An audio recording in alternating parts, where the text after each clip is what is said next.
एक छोटा सा गेम खेलते हैं। इमेजिन करो कल मार्केट खुलने के बाद आप सिर्फ एक ही स्टॉक बाय कर सकते हो, बस एक। और इन चारों में से बताओ कि आप कौन सा खरीदोगे।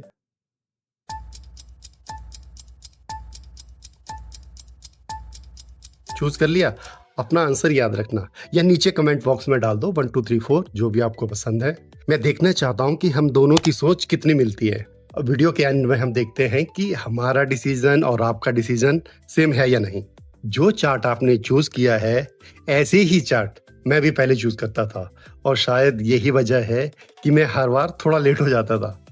अब सरप्राइज की बात सुनिए, अगर आपने इनमें से कोई भी चार्ट चूज किया है तो आप गलत नहीं है, क्योंकि ये चारों ही एक्चुअली अच्छे चार्ट हैं और ट्रेड लेने लायक चार्ट है। मैं इन चारों में ट्रेड ले सकता हूँ और यहीं से मेरी सबसे बड़ी प्रॉब्लम शुरू होती है। चलिए अब देखते हैं कि मेरी प्रॉब्लम है क्या। अब इस चार्ट को देखो, थोड़ा ध्यान से देखते हैं। ये चार्ट देखिए, क्लीन ट्रेंड है, रेजिस्टेंस ब्रेकआउट भी दे रहा है, वॉल्यूम भी अच्छा है, ट्रेड लेने लायक है। ये वाला भी बुरा नहीं है, ईएमए के ऊपर सस्टेन कर रहा है, पुल बैक भी हेल्दी है, स्ट्रक्चर भी क्लीन है, इसमें भी ट्रेड लिया जा सकता है। ये फ्रेश हाई बना रहा है, मोमेंटम भी अच्छा है, ये भी स्ट्रॉन्ग कैंडिडेट है और इसका ब्रेकआउट भी क्लीन है, ट्रेंड भी स्ट्रॉन्ग है, ये भी मुझे पसंद है। अब प्रॉब्लम समझ आ रही है? मुझे इनमें से किसी भी चार्ट को रिजेक्ट करने का एक्चुअली रीजन ही नहीं मिल रहा। सच कहूं, मैं इन चारों में ट्रेड ले सकता हूं और यहीं से मैक्सिमम ट्रेडर गलती करते हैं। वो चार्ट कंपेयर करते हैं, ट्रेंड लाइन कंपेयर करते हैं, ईएमए कंपेयर करते हैं, वॉल्यूम कंपेयर करते हैं। मैं भी पहले यही करता था, लेकिन फिर मुझे एक चीज समझ में आ गई। मैं गलत चार्ट चूज नहीं कर रहा था, चार्ट गलत नहीं था, मेरा डिसीजन जल्दी था। क्योंकि अभी तक हम सिर्फ चार्ट ही देख रहे थे, लेकिन मार्केट सिर्फ देखकर समझ नहीं आता। चार्ट दिखाता है स्टॉक क्या कर रहा है, लेकिन चार्ट ये नहीं बताता कि वो ऐसा क्यों कर रहा है। जो हमें दिखाई देता है एक्चुअली वो पूरी पिक्चर है ही नहीं। देखो, यही है वो हिस्सा जो हम सब देखते हैं, trend line, breakout, moving average, volume, support and resistance, यही 5 चीजें। और लगभग हर ट्रेडर यही देखता है, मैं भी, आप भी, और वो ऑपरेटर भी जो हमें ट्रैप करता है। अब जरा सोचो, अगर हम सब एक ही चीज देख रहे हैं तो एज है किसके पास? शायद किसी के पास भी नहीं। और यहीं से मार्केट की असली कहानी शुरू होती है, क्योंकि जो ऊपर दिखाई देता है वो तो सिर्फ रिजल्ट है, डिसीजन उससे पहले बहुत नीचे लिया जा चुका है। और यहीं से शुरू होता है हाई प्रोबेबिलिटी का असली गेम। तो अब आपको हर ट्रेड लेने से पहले अपने आप से 4 सवाल पूछने हैं। सबसे पहला सवाल, क्या ये स्टॉक अकेला परफॉर्म कर रहा है या पूरा सेक्टर इसके साथ मूव कर रहा है? हमें एक आउट परफॉर्मिंग सेक्टर आइडेंटिफाई करना है, क्योंकि जब पूरा सेक्टर स्ट्रांग होता है तो मूव की प्रोबेबिलिटी अपने आप बढ़ जाती है और ये हमारी सबसे पहली कंफर्मेशन होती है। अब दूसरा सवाल, क्या इस मूव के पीछे सिर्फ रिटेल है या इंस्टीट्यूशंस या स्मार्ट मनी भी बाई कर रहे हैं? यहीं से हमें delivery, OI, money flow clue देते हैं। तो ये नंबर हमें बताते हैं कि प्राइस जो ऊपर जा रहा है, लेकिन इसके साथ असल कैपिटल भी आ रहा है या फिर शॉर्ट टर्म एक्साइटमेंट है, क्योंकि हर ब्रेकआउट हाई प्रोबेबिलिटी ब्रेकआउट नहीं होता। अब तीसरा सवाल, मान लो सेक्टर भी स्ट्रांग है, स्मार्ट मनी भी साथ है, तो क्या ये सही एंट्री टाइमिंग है? और आखिरी सवाल, क्या पूरा मार्केट इस मूव को सपोर्ट कर रहा है या ये स्टॉक मार्केट के अगेंस्ट ही जा रहा है? क्योंकि स्ट्रॉन्ग स्टॉक भी वीक मार्केट में अपना मोमेंटम खो देता है। हाई प्रोबेबिलिटी तब बनती है जब सेक्टर, स्मार्ट मनी, टाइमिंग और मार्केट कॉन्टेक्स्ट चारों एक ही डायरेक्शन में हैं। यही वो हिडन 90% है जो प्रोफेशनल ट्रेडर एनालाइज करते हैं और ज्यादातर रिटेल ट्रेडर इग्नोर करते हैं। चलो इसी फ्रेमवर्क को उन 4 चार्ट पे अप्लाई करते हैं और स्टेप बाय स्टेप देखते हैं कि कौन सा चार्ट इस टेस्ट को पास करता है। तो सबसे पहले हम चेक करेंगे कि ये स्टॉक परफॉर्मिंग सेक्टर को बिलोंग कर रहा है या किसी वीक सेक्टर को। तो देखिए, इस सेक्टर के अंदर ज्यादातर स्टॉक्स जो हैं वो डाउन ट्रेंड में ही है, ये भी और लगभग सारे ही। जब पूरे सेक्टर की वैल्यूएबिलिटी वीक होती है तो कोई भी स्टॉक ज्यादा देर तक नहीं भागता, तो इसलिए इस चार्ट को हम यहीं पे रिजेक्ट करेंगे। तो चलो अब दूसरे स्टॉक को एनालाइज करते हैं। पहले वैलिडेट करते हैं कि कैसे सेक्टर को बिलोंग कर रहा है। तो ये स्टॉक एक स्ट्रॉन्ग सेक्टर को बिलोंग कर रहा है और इस सेक्टर के मैक्सिमम स्टॉक जो है वो अप ट्रेंड में है, तो इसलिए हमारी पहली कंडीशन को ये फुलफिल कर रहा है। अब हम चेक करेंगे कि इस मूव के पीछे रिटेलर ही है या स्मार्ट मनी भी है या बिग इंस्टीट्यूशन भी बाई कर रहे हैं। तो वो बताएगा हमें डिलीवरी, ओआई और मनी फ्लो। तो देखिए, इसकी डिलीवरी कंटिन्यूसली डिक्रीज हो रही है, ओआई भी कम हो रहा है और मनी फ्लो भी घट रहा है। इसका मतलब ये है कि स्टॉक ऊपर से तो स्ट्रांग है लेकिन अंदर कहानी कुछ और ही है। तो ऐसे चार्ट में ही अक्सर रिटेल ट्रेडर को ट्रैप किया जाता है। तो ऐसे चार्ट से हमें बचना चाहिए और दूर ही रहना चाहिए। तो चलते हैं अगले चार्ट की तरफ। इसका सेक्टर भी स्ट्रांग है, डिलीवरी भी बढ़ रही है, ओआई भी इंक्रीज हो रहा है और मनी फ्लो भी कंटिन्यूसली बढ़ रहा है। तो ये एक अच्छा कैंडिडेट है और हमारी लगभग सभी कंडीशन को फुलफिल भी कर रहा है। लेकिन रुको, क्या इस स्टॉक को बाई करने का ये सही टाइम है? देखिए, चार्ट ऑलरेडी बहुत एक्सटेंडेड है। एक तो हमारी बाई जोन से दूर है और दूसरा यहाँ पे एंट्री हमें रिस्क ज्यादा और रिवार्ड कम लग रही है, इसीलिए इसको भी हम यहीं पे रिजेक्ट करते हैं। तो अब इस चार्ट को एनालाइज करने से पहले मैं आपको एक बात बताना चाहता हूँ। अगर आपने यहाँ तक हमें फॉलो किया है तो अगले 5 मिनट आपकी ट्रेडिंग एनालिसिस का जो तरीका है वो टोटली बदलने वाला है। मार्केट का जो देखने का आपका नजरिया है शायद वो चेंज हो जाए। बस थोड़ी देर के लिए ईएमए भूल जाइए, आरएसआई भूल जाइए, एमएसीडी भूल जाइए, ब्रेकआउट, सपोर्ट, रेजिस्टेंस सब भूल जाइए। आज हम यहाँ ट्रेड लेना नहीं सीख रहे हैं। आज हम सीखने आए हैं कि मार्केट को एक बिल्कुल नए एंगल से कैसे देखना है, क्योंकि मार्केट असल में विजुअलाइजेशन का ही गेम है। जो दिखाई देता है उसी के आधार पे हम डिसीजन लेते हैं, लेकिन अगर विजुअलाइजेशन ही बदल जाए तो डिसीजन भी बदल जाएंगे। तो थोड़ी देर के लिए इमेजिन कीजिए कि आप ऐसी दुनिया में हैं जहां ना कैंडलस्टिक चार्ट है, ना ईएमए है, ना आरएसआई है, ना एमएसीडी है, कोई इंडिकेटर नहीं है। सोच लिया? अब इस दुनिया में लोग स्टॉक को कैंडलस्टिक की तरह नहीं देखते, बल्कि एक सर्कल की तरह देखते हैं, एक बबल की तरह देखते हैं। हर ट्रेडिंग डे हर स्टॉक एक नया बबल बनाता है, एक नया सर्कल बनाता है और हर दिन का बबल पिछले दिन से अलग होता है। जैसे हमारी कैंडल पिछले दिन से अलग होती है तो ये सर्कल भी अलग होता है, कभी छोटा, कभी बड़ा, कभी ग्रीन, कभी रेड। अब बबल का साइज देखिए, जितना बड़ा मूव उतना बड़ा बबल। मान लीजिए आज किसी स्टॉक में सिर्फ 1% का मूव आया तो सर्कल छोटा सा, अगर किसी में 6% का मूव आया तो बबल बहुत बड़ा। अब यहीं रुकिए, क्या ये बबल एक दूसरी ड्राइंग है या इसके पीछे कुछ और भी रीजन है या कुछ और छिपा हुआ है?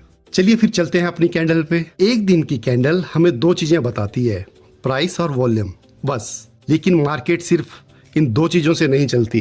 लेकिन एक सर्कल हमें इससे कई ज्यादा इंफॉर्मेशन देता है। वो सिर्फ प्राइस ही नहीं बताता, वो दिखाता है कि delivery, open I, future I, roll over, participation और कई हिडन डाटा पॉइंट्स। तो अब हम सिर्फ एक चार्ट नहीं देख रहे हैं, हम देख रहे हैं मनी की पार्टिसिपेशन। अब हमें दिख रहा है स्मार्ट मनी कहाँ एंट्री कर रहा है, कहाँ से एग्जिट कर रहा है। अब कोई ऐसी चीज नहीं है जो हमसे छुपी हुई है। अब हम भी वही देख रहे हैं जिसके बेसिस पे एक प्रोफेशनल ट्रेडर, एक इंस्टीट्यूशनल डेस्क अपने डिसीजन लेते हैं। चार्ट हमें बताता है क्या हुआ, बबल हमें बताता है कि क्यों हुआ और किसके दम पे हुआ। यहीं से ट्रेडिंग सिर्फ चार्ट पढ़ने से बदलकर मार्केट को समझने में बदल गई है। लेकिन अगर ये इतना इंपॉर्टेंट है तो रिटेल ट्रेडर ये सब देखते क्यों नहीं? क्योंकि ये सब एक जगह मिलता ही नहीं। थोड़ा डाटा आपको एनएससी पे मिलेगा, थोड़ा ट्रेडिंग व्यू पे, थोड़ा चार्टिंग पे, डिलीवरी अलग, ओपन इंटरेस्ट अलग, ऑप्शंस अलग, सेक्टर अलग और आखिर में हम बोलते हैं छोड़ो यार चार्ट ही सही है। यही सबसे बड़ा डिफरेंस है। रिटेल ट्रेडर सिर्फ चार्ट देख के डिसीजन लेता है, प्रोफेशनल ट्रेडर चार्ट देखकर डिसीजन नहीं लेता, वो चार्ट को वैलिडेट करता है। और एक बात हमेशा ध्यान रखना, चार्ट कल भी जरूरी था, आज भी जरूरी है।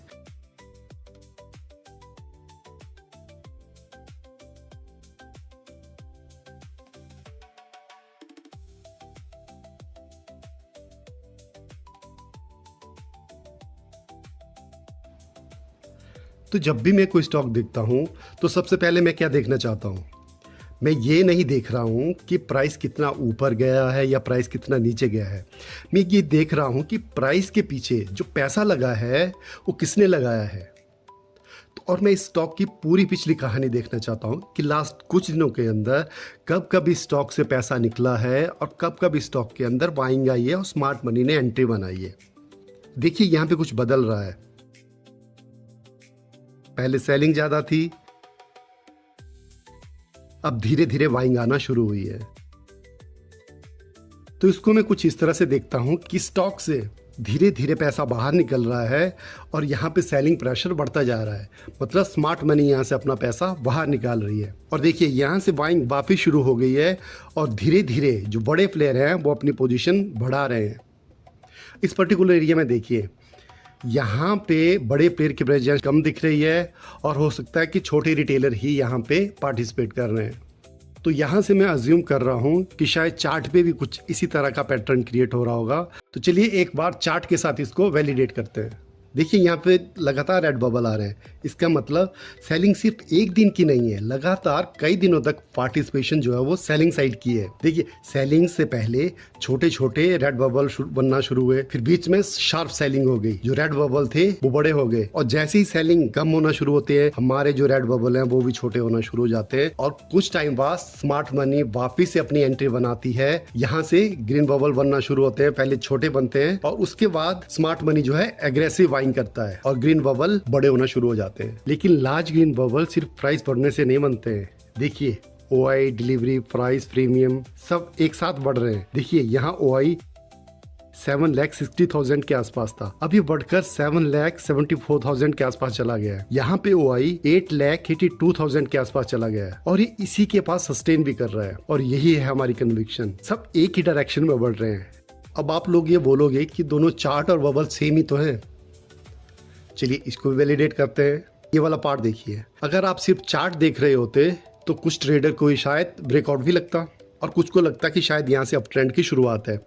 हो सकता है कुछ एंट्री भी ले लेते क्योंकि प्राइस बढ़ रहा है। लेकिन अगर सेम टाइम फ्रेम पे इसको बबल पे देखते हैं तो हमें क्या दिखता है? हमें बाइंग के लिए कोई भी स्ट्रॉन्ग सिग्नल नहीं दिख रहा, ना कोई ग्रीन क्लस्टर दिख रहा है, ना कोई लार्ज ग्रीन बबल दिख रहे हैं, छोटे बबल दिख रहे हैं। मतलब स्मार्ट मनी की एग्रेसिव बाइंग नहीं है। मूव तो है लेकिन कन्विक्शन नहीं है। प्रोफेशनल ट्रेडर सिर्फ प्राइस नहीं देखते, वो ये भी देखता है कि मूव को जो सपोर्ट करने वाला मनी है वो कितना स्ट्रांग है। और यही बात हुई। देखिए थोड़े दिनों बाद जो हमारा मूव था वो फेल हो गया। चलिए एक और स्टॉक देखते हैं, यही वाला देख लेते हैं। स्टॉक काफी टाइम से डाउन ट्रेंड में है लेकिन इसमें सेलिंग इतनी एग्रेसिव नहीं है। ये भी इंडिकेट करता है कि जैसे ही मार्केट इंप्रूव होगी और इस टाइप के स्टॉक्स में रिवर्सल के चांसेस बहुत हाई रहते हैं। और यहाँ से देखिए स्मार्ट मनी ने वापिस अपनी पोजीशन बढ़ाना शुरू किया है, जिसका आइडिया हमें इन ग्रीन बबल से लग रहा है। तो चलते हैं वापिस अपने उन्हीं चार चार्ट के ऊपर जहाँ पे हमें फाइनल चार्ट को एनालाइज करना था। तो चलिए इस चार्ट के एनालिसिस शुरू करते हैं। तो देखिए इस चार्ट का सेक्टर भी स्ट्रॉन्ग है, इसमें कंटिन्यूसली डिलीवरी भी इंक्रीज हो रही है, यहाँ पे ओआई भी इंक्रीज हो रहा है और यहाँ पे मनी का फ्लो भी इंक्रीज हो रहा है।